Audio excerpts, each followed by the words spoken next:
In 1910, the owners of the SS Eastland took out a full-page advertisement in the Cleveland Plain Dealer with a headline that dripped with arrogance. $5,000 reward to anyone proving the steamer Eastland is not a safe boat. To put that in perspective, $5,000 in 1910 was roughly equivalent to $150,000 today, a small fortune that the Eastland Navigation Company was willing to wager on their ship's reputation. The ad went further, declaring the Eastland to be the strongest, fastest, and safest boat for excursion purposes on the Great Lakes, and dismissing critics as bitter enemies who knew nothing about maritime engineering. The company smugly announced that no one had come forward to claim the reward, which they took as proof of their vessel's seaworthiness. Just 5 years later, on July 24, 1915, that safest boat rolled over at a Chicago dock in calm water on a peaceful Saturday morning, killing 844 people in a matter of minutes. To understand just how catastrophic this was, consider that the Titanic, the disaster that shocked the world, lost fewer passengers than the Eastland. But while the Titanic sank in the middle of the North Atlantic after striking an iceberg, the Eastland capsized less than 20 feet from shore, tied to a dock without hitting anything or encountering a storm. This is the story of how engineering hubris, corporate greed, and well-intentioned regulations combined to create the deadliest shipwreck disaster in Great Lakes history. When the SS Eastland slid into the water at the Jenks Shipbuilding Company in 1903, she was meant to be a triumph of modern engineering, a sleek excursion steamer that could carry passengers across the Great Lakes at unprecedented speeds. The shipyard even held a naming contest with a $10 prize and a free season pass, eventually settling on Eastland after a rival company snatched up their first choice. But from the moment she left the shipyard, this vessel was a disaster waiting to happen, built on a foundation of cost-cutting decisions and engineering compromises that would prove fatal. Here's the problem: Jenks Shipbuilding had never built a passenger steamer before. They specialized in cargo vessels and tugboats, workhorses of the lakes, not graceful passenger ships carrying thousands of people. The original design called for a modest vessel accommodating 500 passengers with overnight cabins, but the owners had bigger, more profitable plans. They demanded the ship be shortened by 60 feet at the widest point of the hull to save on construction costs, then paradoxically ordered an additional passenger deck stacked on top to maximize capacity. It was the maritime equivalent of cutting the foundation of a building in half while adding an extra floor. The math simply didn't work. To understand why this was so dangerous, we need to talk about a ship's center of gravity and what naval architects call metacentric height. A stable vessel needs most of its mass below the waterline. Think of it like an iceberg, with the bulk of its weight hidden beneath the surface. Industry standards at the time recommended that roughly 60% of a ship's hull should sit underwater, creating a low center of gravity that resisted rolling. But the Eastland was designed with a shallow draft, specifically so she could navigate into smaller, shallower ports around the lakes. After modifications in 1903 aimed at increasing speed and fuel efficiency, her draft was reduced even further until only about 30% of the hull remained submerged. The engineers had essentially created a top-heavy vessel with most of its weight, including hundreds of passengers riding high above the water, balanced precariously on a narrow hull. The obsession with speed didn't help matters. The owners wanted their Speed Queen of the Great Lakes, a vessel that could outrun every competitor on the water. After her 1904 refit, the Eastland could hit an impressive 22.5 miles per hour, earning her coveted nickname. But speed came at a price that went far beyond money. To reduce drag and save coal, the engineers deliberately kept as much of the hull above water as possible, and they built her with an unusually narrow beam the width of the ship, which made her fast and maneuverable but dangerously prone to listing from side to side. One naval engineer, John Devo York, took a trip on the Eastland and was appalled by what he experienced. He later described piloting the vessel as being like trying to steer a log. The ship barely responded to the rudder and seemed to have a mind of her own when it came to which direction she wanted to roll. 8 seconds.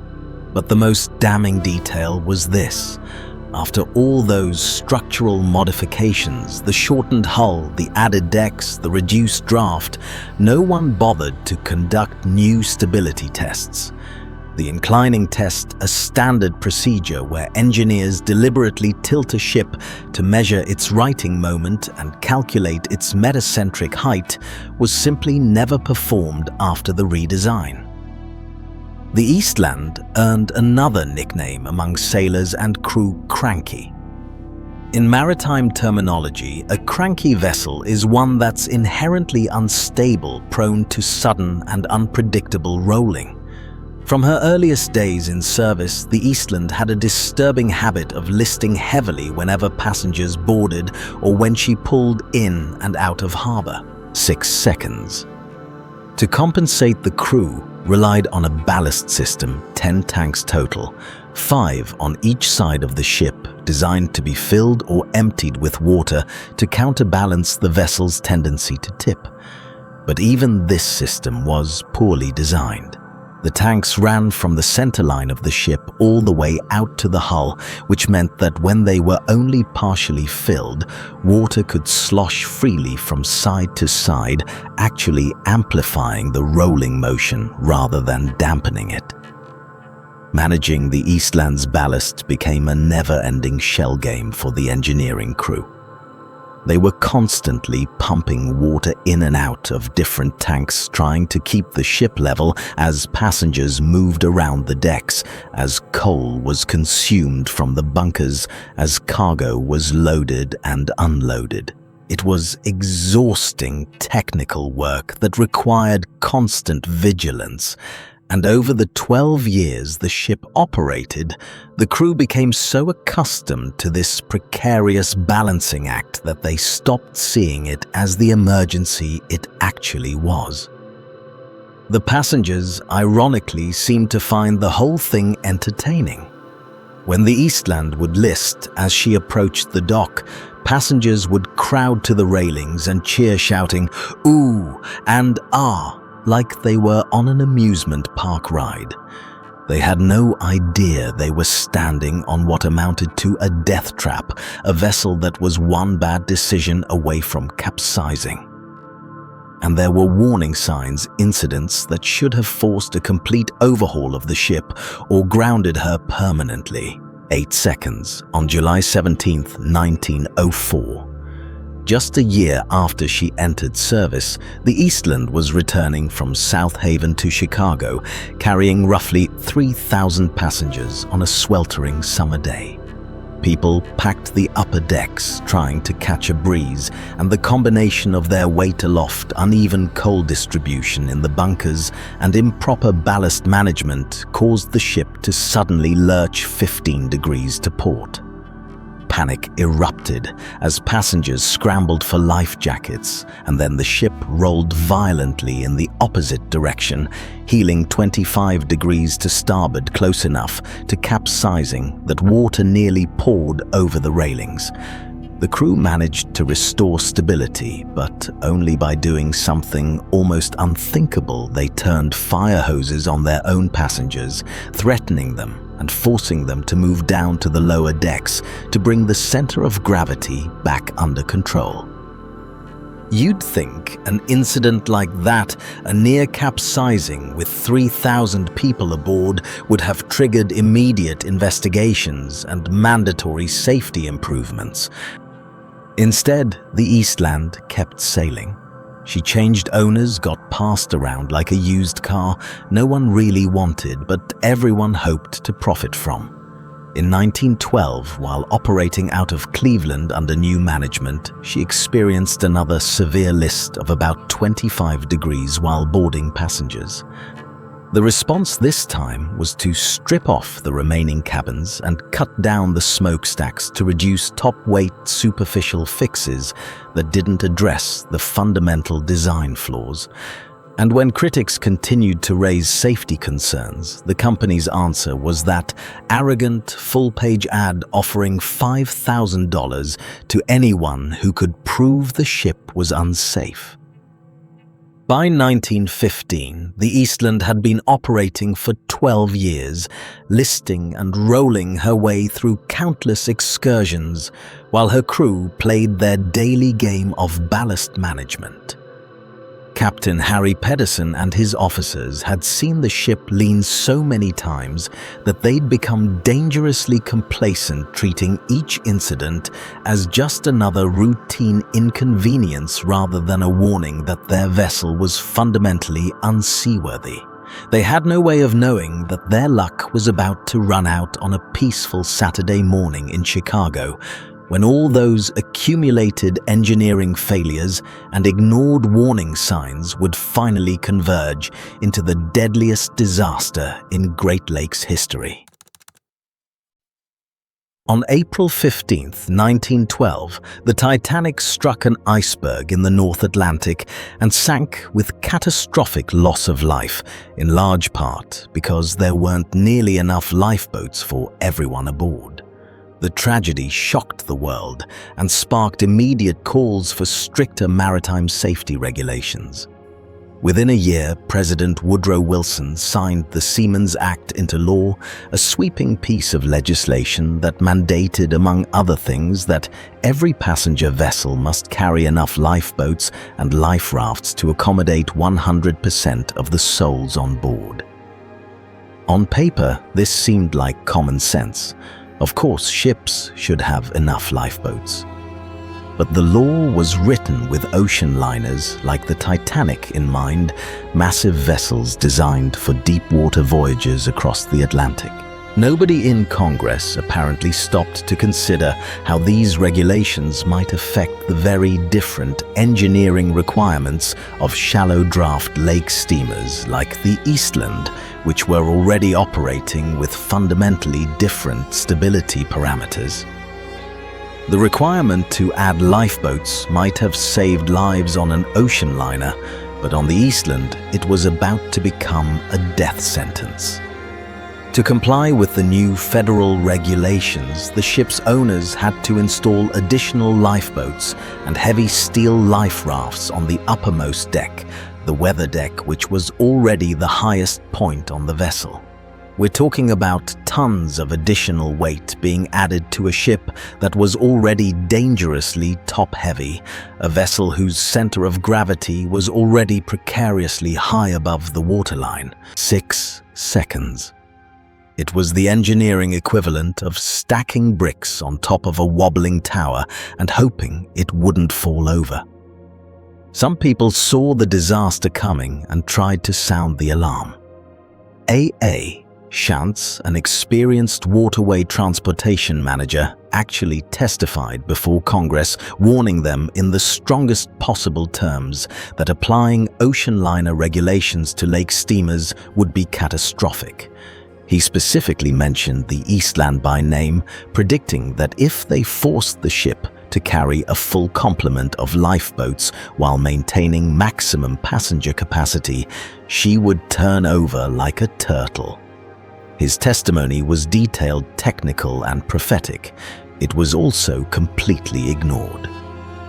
The ship's owners found themselves facing a choice, though in their minds it probably wasn't much of a choice at all. 8 seconds, option 1.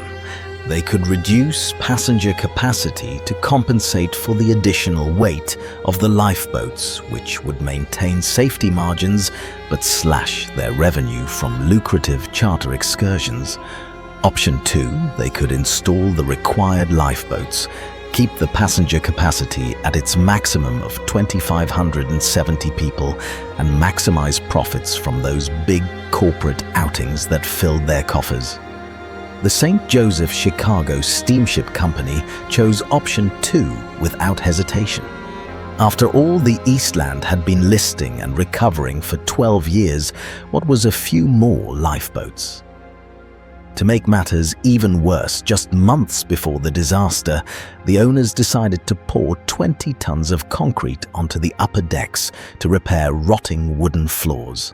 20 tons, 40,000 pounds of additional weight stacked high above the waterline on a ship that was already struggling with stability issues.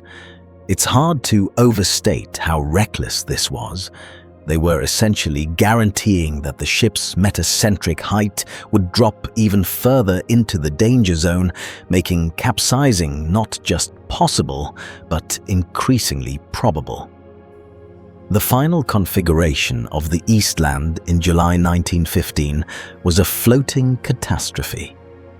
She had 6 additional life rafts and 3 large lifeboats mounted on the uppermost deck, plus those 20 tons of fresh concrete, all of it sitting atop a hull that was only 30% submerged, with a center of gravity that belonged in a maritime engineering textbook as an example of what not to do. 6 seconds, naval architects who examined the ship later would calculate that her metacentric height, the measure of a ship's ability to right itself when heeled over, was so minimal that even a modest imbalance could send her past the point of no return. And here's the cruelest irony of all. When the Eastland finally capsized on that Saturday morning in July, those federally mandated lifeboats that were supposed to save lives were completely useless. The ship rolled over so fast that there was no time to launch them, and in fact, they became obstacles that trapped people and prevented escape.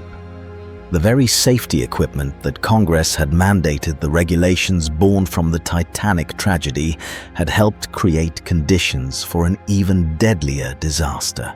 The lifeboats designed to save passengers instead became part of the killing machine, their weight contributing to the capsizing, while their physical presence blocked escape routes once the ship went over.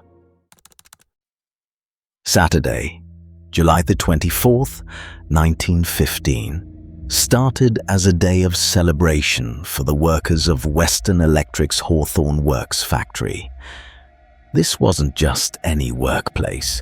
It was a sprawling 200-acre campus on Chicago's west side, complete with its own railroad station, sports fields, and ice cream parlor, essentially the Google or Apple of 1915.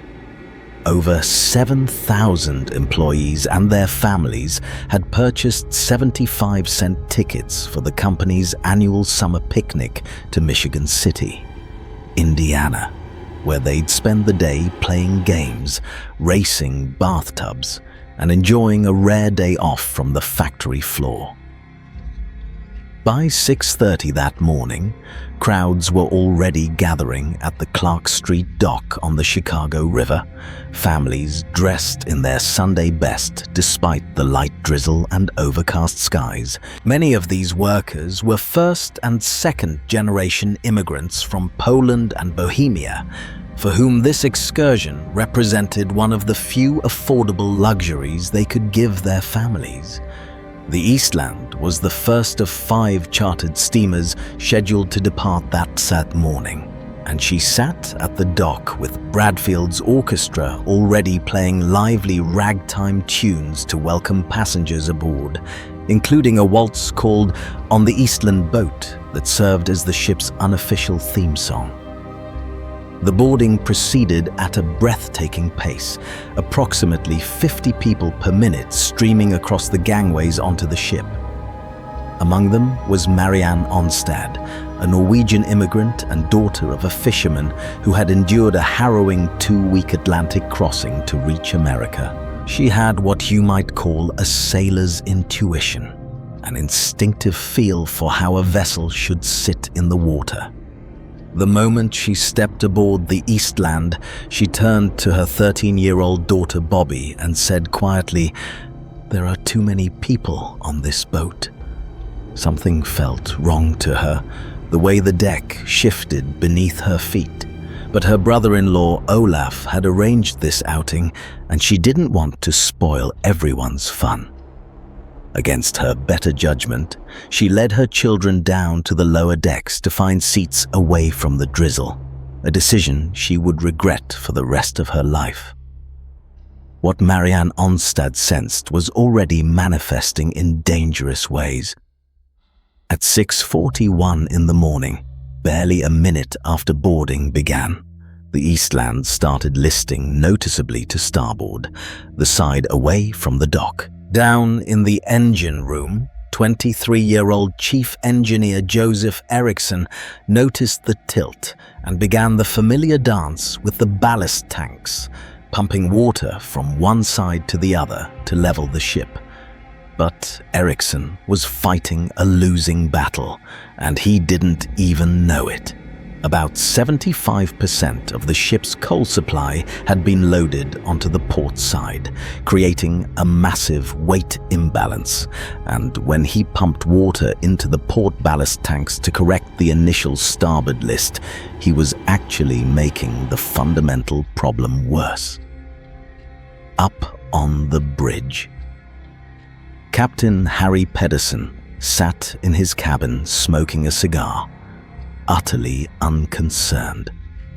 At 55 years old, with 14 years of experience commanding vessels on the Great Lakes, he'd seen the Eastland list dozens of times. This was just another day, another routine balancing act. He watched the orderly lines of passengers filing aboard and gave no indication that he saw anything amiss, even as the ship began slowly rolling to port. By 7:10 in the morning, the Eastland had reached her licensed capacity of 2,572 passengers, though the actual number may have been higher since ticket collection wasn't rigorously enforced. The ship was now listing noticeably to port at about 15 degrees, and water was beginning to lap at the scuppers, the drainage holes near the waterline. But instead of alarm, the passengers felt excitement. They crowded to the port rail, laughing and cheering each time the ship rolled, shouting "Ooh!" and "Ah!" as if they were on an amusement park ride. The orchestra kept playing their cheerful ragtime melodies, the music drowning out any sense that something might be terribly wrong. Harbour Master Adam Weckler, watching from shore, saw what the passengers couldn't. He shouted across the water to Captain Pedersen, ordering him not to cast off until the ship was on an even keel. But Pedersen, confident in his years of experience managing this cranky vessel, wasn't worried. The ship seemed to right herself slightly, and at 7:20, he gave the order to cast off the mooring lines anyway. It was, without exaggeration, the worst decision of his life. The gangways, those walkways connecting ship to shore, were positioned dangerously low, only about 18 inches above the waterline. The moment the mooring lines were released, the Eastland lost her last connection to stability, the final tether holding her in check. She began rolling more aggressively to port, and now water wasn't just lapping at the scuppers, it was starting to pour through them in steady streams, flooding into the lower compartments where families like the Onstad had gathered to escape the rain. Inside the ship, the morning's festive atmosphere began to fracture. Dishes started sliding off tables in the galley. Glasses tumbled from shelves and shattered on the deck. The wooden floors, already slick from the morning drizzle, became impossibly treacherous as the angle increased. Passengers who moments before had been laughing at the ship's rolling motion now grabbed for railings and stanchions, their smiles fading as they realized this wasn't normal, that the ship wasn't righting herself this time. At 7:27, the Eastland reached 30 degrees of list, and the situation cascaded from concerning to catastrophic in seconds. The massive refrigerator in the bar broke free from its moorings and went sliding across the deck like a several hundred-pound missile, crushing two young women against the bulkhead before they could even scream. The ship's piano followed, careening across the sloping floor with a cacophony of jangling strings and splintering wood. Passengers began sliding down the deck like children on a playground slide. Except there was nothing playful about it. They were tumbling into a growing mass of bodies, furniture, and debris accumulating against the port side. Down in the engine room, Erickson and his crew were fighting desperately to pump ballast water to the starboard tanks, trying anything to arrest the roll. But the ballast system that had never worked properly was now completely overwhelmed. The Chicago River, murky and brown, began gushing through the open gangway doors like water through a broken dam, flooding the passageways and pouring down into the engine spaces. The stokers abandoned their posts and scrambled for the ladders leading to the upper decks, knowing they had only seconds before they'd be trapped below. When the ship hit 45 degrees of list at approximately 7:28, true panic erupted. Hundreds of passengers surged toward the main stairway, the primary route from the lower decks to open air and safety. But in their terror, they created the very thing that would doom them, a human bottleneck, bodies pressing against bodies in a crushing wave of desperate humanity, all trying to force their way through an opening designed for orderly, single-file movement. The stairway, never built to handle this kind of stress, simply collapsed under the weight, trapping everyone below it in what became a tomb of splintered wood and twisted metal just as water began rising around their feet.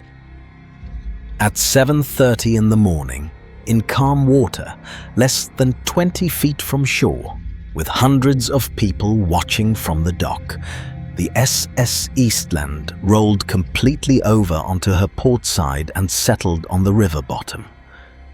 There was no explosion, no fire, no dramatic collision, just a strange, terrible silence, as the ship that had been full of music and laughter moments before simply laid down in the water like some enormous dying whale. Witness Jack Woodford, watching from the wharf, later described it as seeing a giant animal going to sleep, an almost peaceful motion that belied the absolute horror of what was happening inside the hull. For the passengers trapped below, the world had turned literally upside down. 8 seconds. Floors became walls. Walls became ceilings, and the pathways they'd walked down just minutes earlier were now impossible to navigate in the darkness and rising water.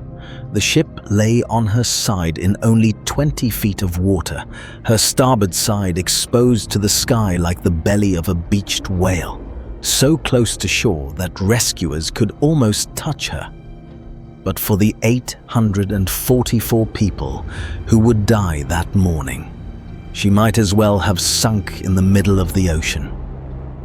They were drowning within sight of safety, trapped by the very design flaws, corporate greed, and regulatory overreach that everyone had been warned about and no one had bothered to fix.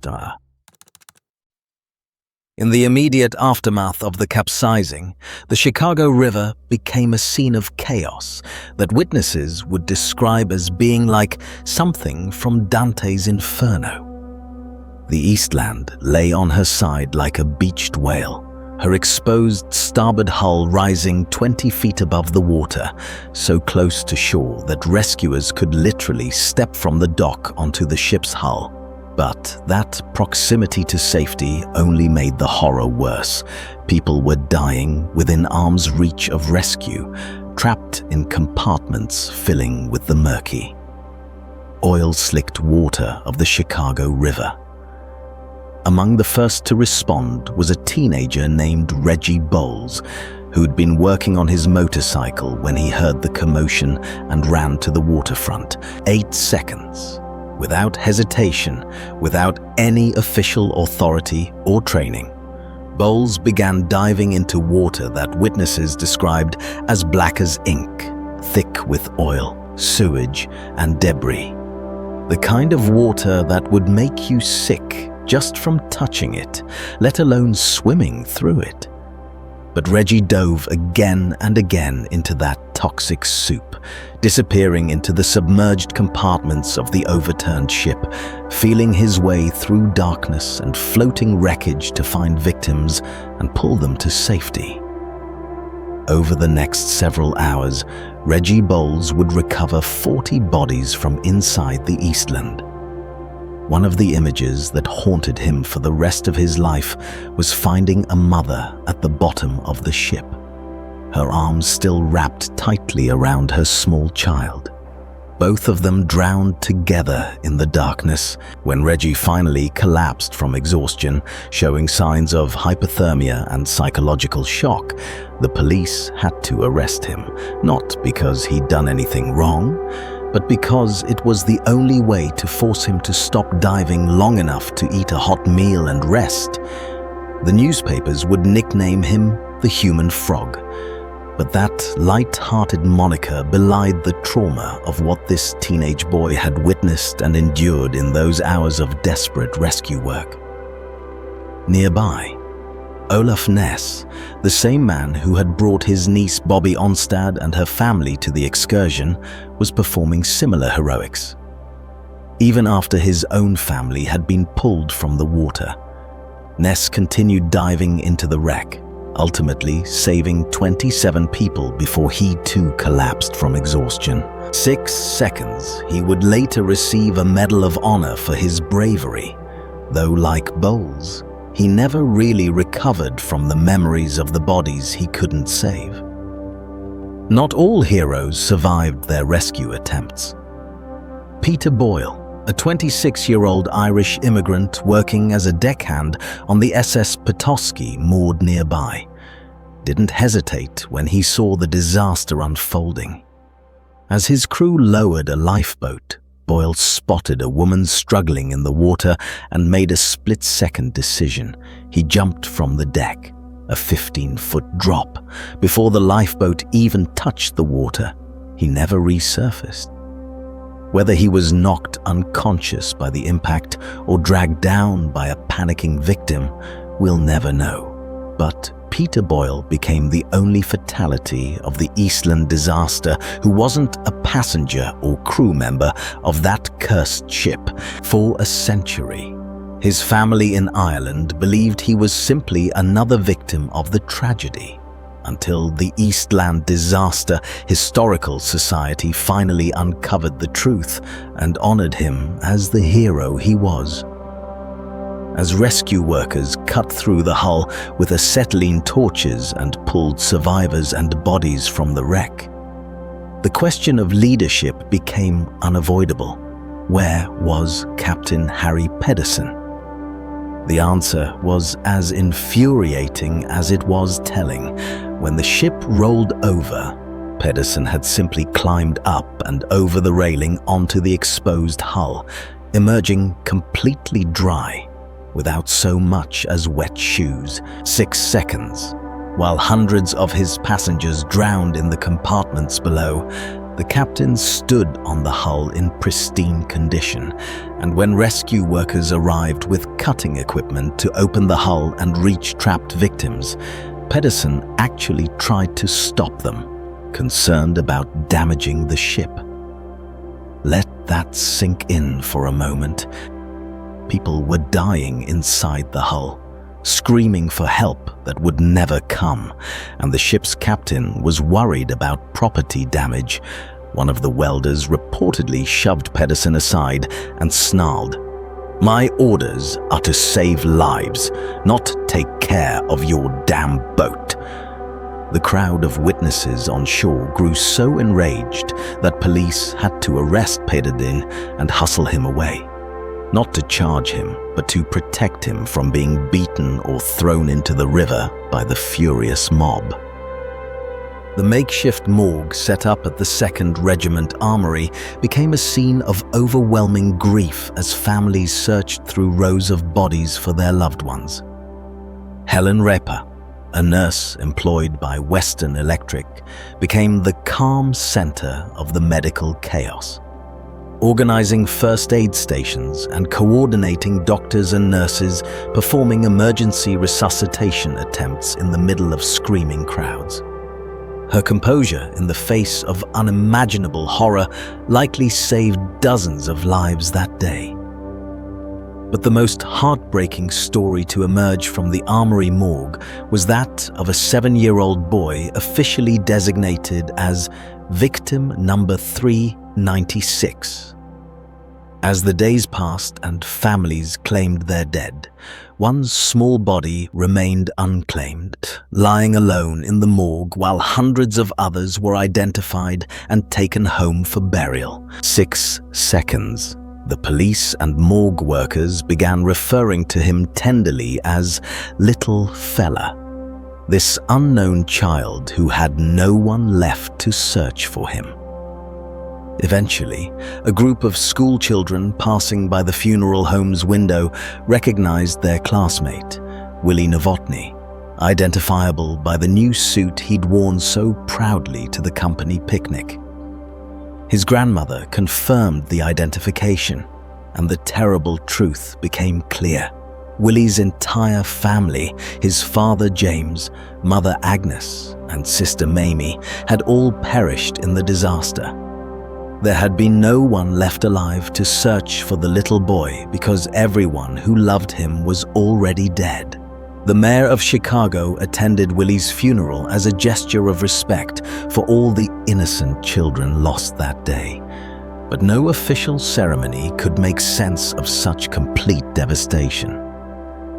The final death toll stood at 844 people, with 22 entire families completely wiped out.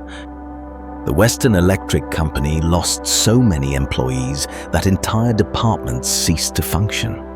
Neighborhoods in Chicago's Bohemian and Polish districts were left with streets of empty houses and orphaned children.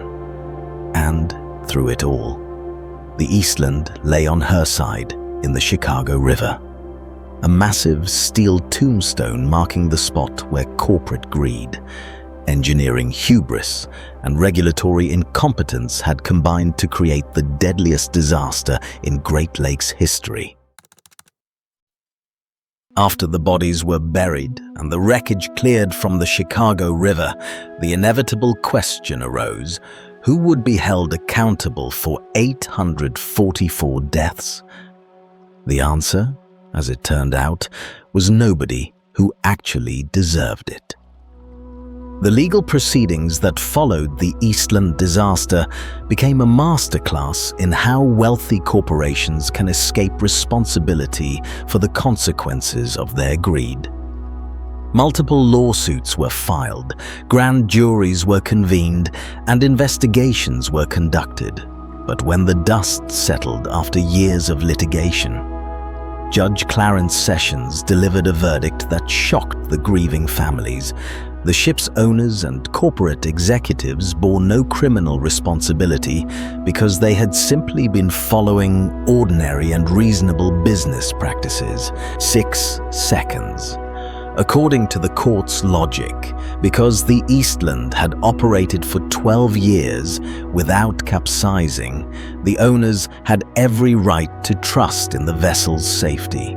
Despite the near disasters, the warnings from maritime engineers, and the fundamental design flaws that anyone with basic knowledge of naval architecture could have identified, many of the corporate executives didn't even bother to show up for legal proceedings, choosing instead to remain in Michigan, where they couldn't be extradited to face federal charges in Illinois. The families of the victims, most of them working-class immigrants without resources for prolonged legal battles, received virtually no compensation. What little value remained in the salvaged ship was consumed by recovery costs and debt payments, leaving the bereaved with nothing but their grief and the bitter knowledge that justice had failed them. But the legal system needed a scapegoat, and they found one in Joseph Erickson, the 23-year-old chief engineer who had actually been one of the disaster's heroes. While the ship was capsizing and water was rising to his neck in the engine room, Erickson had stayed at his post to release pressure from the boilers, preventing a catastrophic explosion that would have killed hundreds more people who were trapped in the hull or swimming in the river nearby. Instead of being honored for his bravery, Erickson became the target of the ship owner's legal strategy. They blamed everything on his handling of the ballast system, conveniently ignoring the fundamental design flaws, the illegal overloading, and their own decisions to prioritize profit over safety.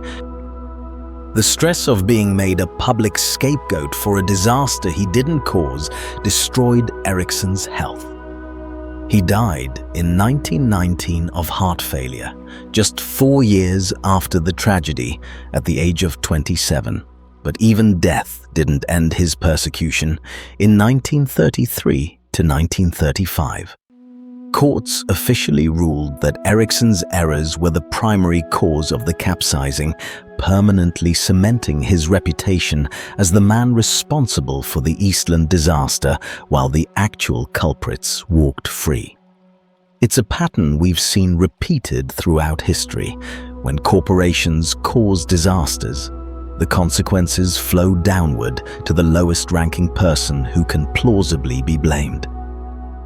As for the Eastland herself, she wasn't even done with her career. In August of 1915, just weeks after killing nearly 1,000 people, the ship was raised from the Chicago River and sold at auction to the Illinois Naval Reserve for $46,000. She was completely rebuilt, her superstructure redesigned, and rechristened as the USS Wilmette, serving as a training vessel for naval gunners. The ship that couldn't safely carry passengers across a calm river was now trusted to train sailors for combat. And here's the truly absurd twist: the USS Wilmette actually achieved military honors. She was credited with sinking the German submarine UT-97 after World War I. And in 1943, she even carried President Franklin D. Roosevelt on a fishing trip on Lake Michigan. 6 seconds. The vessel that had been a floating death trap as a passenger steamer somehow functioned adequately as a military vessel.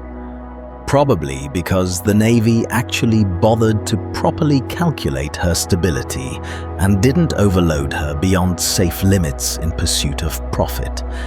She was finally scrapped for metal in 1947, having served in her second life far longer than she ever should have survived her first.